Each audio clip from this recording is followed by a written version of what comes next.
How long do we have until the Mahdi arrives, given that the majority of the signs have occurred? Appreciate your super chat, brother. We will see. I mean, I can't give an exact timeline, and that's not the way that this works. The majority of the minor signs of the hour have been completed many years ago, so we are now waiting for the major signs, and the first of the major signs is the Mahdi, Imam Mahdi. So when that happens, inshallah, there will be obligations that we have. We have the obligation to follow him. But the question that we should be asking ourselves, are we even ready to follow the Mahdi? Are we even ready to follow a leader? That's the question that Muslims should be asking themselves. I don't see that kind of unity, or not unity, but good followership. Good followership, I don't see it. How about we implement the kind of followership that will be needed when the Mahdi comes, inshallah? How about we embody that and we practice that now? Instead, we have constant fragmentation.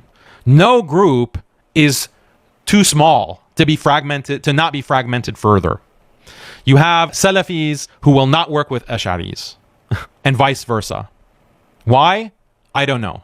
And when I propose it, I'm canceled. I'm ostracized. I'm saying that, look, Sunnis, we're Sunnis who we care about the Quran and Sunnah and the Salaf, and we care about the tradition of Islam. And yeah, there are differences, and I have my own views on who is correct on what. But that doesn't prevent us from having a conference together, to have a conference where we talk about the dangers of liberalism, and we talk about the dangers of Zionism, and we talk about strategizing. Sunnis only here at a conference. Can we do that? No, Daniel. No, we can't. What's your aqidah? Let me quiz you and grill you on what your aqidah is, and let me try to embarrass you in front of our entire conference. That's how we have to advance the dawah. That's really serving the interests of the ummah. Look at the retardation. Look how stupid. So yeah, have your little group. You're on the right manhaj. I'm sure you are. And same on the other side. The same on the other side. Okay, unfortunately. Forget about Shia. Forget about in order to prevent this disaster and this continued genocide that we see in 4K, instead of worrying about that, I don't know what to tell you. So how are we going to follow the Mahdi? How are we going to follow the Mahdi when you can't even have the wherewithal? Do you think it's going to be things are already so clear? The right path is so clear. Why? The whole point of the Mahdi, what makes the Mahdi so clear that you follow him, is the enemy is so clear. The opposition is so clear. The danger is so clear. And here is an imam, and there will be signs and indications, but the signs and indications can always be rejected. You can always bring doubts, and you can always bring questions.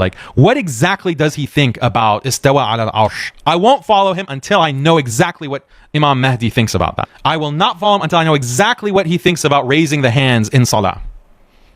Why won't those questions arise? I won't be convinced that he is the Mahdi unless I understand exactly what he says on A, B, C, D issue. If he disagrees with me, he's not the Mahdi. Do you think that's not going to be the response?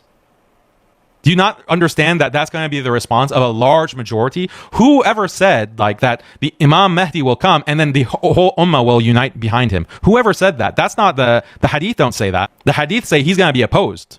He's going to have to go to war. That's what the hadith say. So why are you asking? And I'm not trying to shout at you, brother. I'm saying the general you. Why are you asking when is the Mahdi come when you're not ready to follow the Mahdi? You're not ready. Because the situation that when the context in which the Mahdi arrives and is revealed, we're in that context and situation now. We're in that situation now, and it's constant infighting, argument, and a disillusion or lack of recognition of the clear and present danger, the clear and present problem, enemy. We're getting questions here on the super chat. Who's the bigger enemy, Shia or Israel or Zionism? Yeah, that's going to be the same kind of conversation. Well, who's really, who's the real biggest enemy? It seems like this so-called Mahdi is causing fitna, and he's wrong on these issues. And don't you think that the enemies of the Mahdi are going to put up all of these same arguments? Don't you think they're going to put up the same kinds of arguments to dissuade the ummah from following him? to convince the ummah that actually this is an extremist. This is a person who has the wrong aqidah. This person is not on the correct manhaj. This person, I'm a Muslim, but this so-called Mahdi, he doesn't have the right position on this. I'm sorry. I can't work with him. I can't follow so-called Mahdi. The real Mahdi is still, he's going to come later. You don't think that that's going to be the debate? That's going to be the conversation?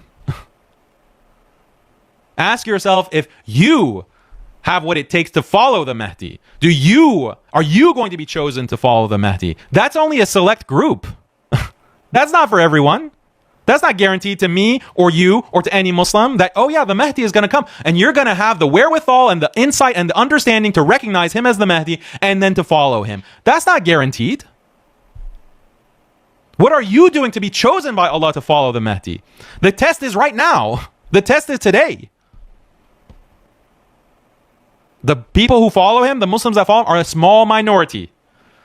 A small minority, the creme de la creme. Am I part of that creme de la creme? Are you? That's what we should be asking ourselves. That's the test. That's the question.